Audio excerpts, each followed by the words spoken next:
Për atmosferën e bukur të Krishtlindjeve kemi ftuar në studion e RTS 24-s motër Teuta Buka. Përshëndetje dhe mirë se na keni ardhur në studio. Mirë se u gjeta.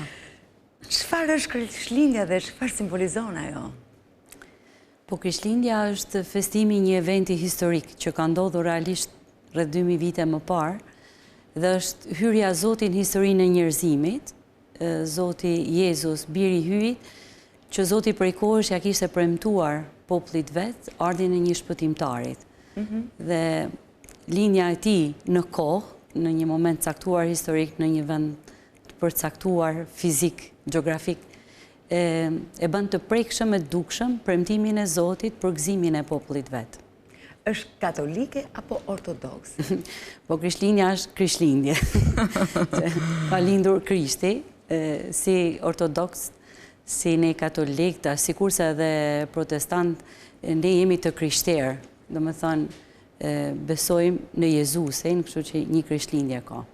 Pra pse është kaq e rëndësishme për të gjithë krishterët dhe ortodoksët? Është kaq e rëndësishme sepse është dera që hapet për me na tregu dashurinë e Zotit për ne. Është, më thënë, Zoti me lindjen e Jezusit, me mëshirimin e birit të tij, tregon sa fort e do njerëzimin.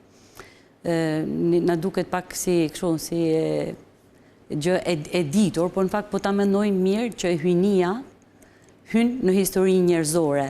Po lexoja këto kohët e fundit një kështu thënie të Leonardo Boff, nuk është edhe shumë i njohur, po ai po thotë kështu që çdo fëmijë do të rritet. E çdo i rritur do të bëhet dikush që do të bëhet mret. Dhe çdo mret dëshiron të bëhet mundësisht hyjni, vetëm Zoti do të bëhet njeri. Pra Zoti tregon dashurinë e tij për me përqafu këtë realitet tonin. Ndaj dhe Krishtlindja është shumë e rëndësishme, sepse është me shiku jetën me një kënd vështrim të ri. Jetën tonë të zakonshme, nga e cila shpejt edhe do na tikim nga një herë, kuptimin që janë vështirësitë ndaj ne, Zoti na kthen syt, po shiko se unë këtë jetë që ju kam dhuru e dua dhe kam ardhur që t'i jap një kuptim më të madh. Cili është simboli i Krishtlindjeve? Po, ka simbolika plot ka Krishtlindja, që për ne, taman ajo që na e sjell në vëmendje është Betlehemi dhe Jezusi fëmijë, që është shtatorja e Jezusit fëmijë, për me na kujtu realisht që Jezusi, Zoti, është bërë njeri, po është bërë fëmijë. Që nuk është krejt, është e njëjta gjë, po është edhe një diçka që na bën me mendu edhe më tepër. Nuk ka zgjedhur të vijë një mënyrë pompoze, me flake, ku ta di unë. Po ka zgjedhur të vijë si një fëmijë, nga i cili zakonisht për një fëmijë ne nuk kemi frikë, përkundrazi. Është një angjëll i vogël. Po, sepse nuk kemi frikë dhe ajo është ekspozuar, është nevojtar për kujdesin e kujdo, domethënë. Dhe Zoti vjen me na u lëshu në dorën tonë. Pastaj ka plot simbolika tjera, por që janë kontorno, ose po t'i marrim taman janë gjëra që na bëjnë, na sjellin në vëmendje, jo janë dritat, janë pema e shumë gjëra tjera që nuk është në fundi thelbi i Krishtlindjes. Është ajo ndjesia që ne kemi gjithë brenda. Kur fillojnë tamam përgatitjet e Krishtlindjeve? Përgatitjet e Krishtlindjeve për ne katolikë fillojnë 4 javë përpara, edhe quhet kohë e ardhjes, do të thonë kohë e pritjes. Edhe zakonisht shoqërohet që edhe me shenja, pra me simbole të dukshme, që janë qirinj, janë 4 qirinj të kuq, të cilët ndezen javë pas jave. Për javën e parë ndezet i pari, pastaj ndezen 2, 3, 4. Është si një ecje, nga cila ne po afrohemi. Pra janë 4 javë plus janë 9 ditë. Pra festat e mëdha të krishtërimit përgatiten gjithmonë nga një kohë e përshtatshme.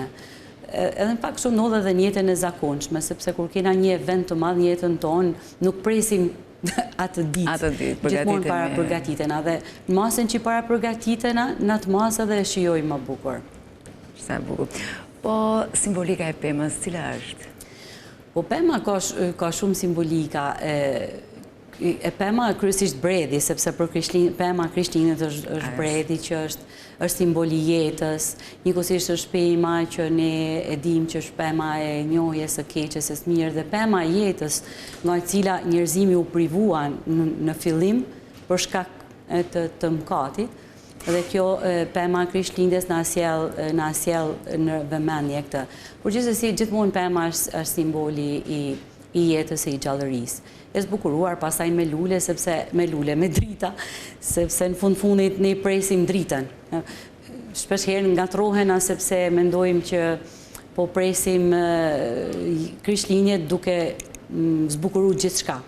Në fakt këto janë shenja që duhet na kujtojnë që ai që po vjen është drita dhe këto dritat na kujtojnë dritën fundit. Dhe ato dhuratat poshtë pemës ose dhuratat e Shën Nikollës, që thuhet. Po, dhuratat janë shumë bukura, sepse por tamam buroj nga kuptimi që Jezusi dhurohet njerëzimit. Dhe kështu edhe na kena shkak me dhuru njëri tjetrin. Pastaj në traditat e krishterë katolike, nuk e di për të krishterë të tjerë, është sikur se tradita e Shën Nikollës, Shën Nikolau, se pastaj e plaku i Krishtlindjes, është edhe këto dhurata i sjell edhe Krishti i vogël o Krishti i fëmijë. Po e bukura është që ne është mirë që t'je edukojmë edhe më të vegjlit që nuk është moria e dhuratave, por është dëshira për t'ju bërë dhurat njëri tjetrit, që duhet të edukohet të mbizitorojë së pari në familje. Nëse pretendojmë për një paqe sociale, ajo fillon prej familjes. Dhe në gjeset e vogla të kujdesit të ndërsjellë, se nuk është se vetëm prindit duhet t'i bëjnë dhurata fëmijëve, edhe anasjelltas, edhe fëmijët mi bë dhurata prindve, por nuk është shumë pjesa e dhuratave materiale. Se sa dhuratave sikur se thash të kujdesit, një trezë shtruar ndryshe, një masdite të kaluar së bashkut, një kohë që shkojmë në kishë të gjithë, që i paraqesim njëri tjetrin edhe për familje, shpesh herë në familje ka dhe përplasje nga njëri nga tresa, është rasti të pajtohemi. Ndoshta në zemër nga njëri falim njerëzit, por nuk e kemi guximin t'ja themi me fjalë. Dhe pse jo të përfitojmë nga Krishtlindja t'ja themi më fal. Fillojmë nga fillimi prapë. Çdo gjë zbukurohet, po dominon e kuqja në të gjithë zbukurimet e Krishtlindjeve. E kuqja, e arta, po e kuqja është ngjyra e mbretit që po vjen, sa ai që po vjen është mbreti i Izraelit. Është gjithmonë ngjyrë festive. Edhe pse në liturgjinë e krishterë e kuqja përdoret edhe për kur festojmë martirët, por gjithsesi e kuqja është ngjyrë e mbretërve. Motër Teuta, të falenderoj dhe ishte kënaqësi për studion e RTS-së të 4-s, të ishe prezente Faleminderit ju për ftesën.